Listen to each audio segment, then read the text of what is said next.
ধরনের গুনাহ ক্ষমা করে দেন, কেবলমাত্র শুধুমাত্র শিরকের গুনাহ ছাড়া। কোন গুনাহ ছাড়া বলেন? তাহলে শিরকের সাথে আমাদের কোনো সম্পর্ক। আবার আল্লাহ বললেন, লা ইন আশরাকতা লা ইয়াহবাতান্না আমালুক ওয়া লা তাকুনান্না মিনাল খাসিরিন। যদি শিরক করো তোমার আমলগুলো বাতিল করে দেব, কিয়ামতের দিন আখিরাতে তুমি হবা খাসিরিন, লুজার, উইনার। সব আমল যদি শিরক করেন, নামাজ বাতিল, হজ বাতিল, রোজা বাতিল, তেলাওয়াত বাতিল, সব বাতিল যদি শিরক করেন। যদি মাজারে যে সেজদা দেন, যদি বাবার কাছে যান, এরকম টাকা যাত্রা নেই। মাজারে যে সেজদা দেয়, বাবার দরবারে যে লাফালাফি করে, নাচানাচি করে, বাবার পায়ের মধ্যে পড়ে থাকে, এরকম আছে না নাই?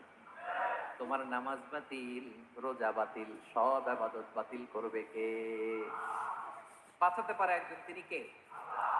আবার বিশ্বনবী হাদিসে কুদসিতে বলেন,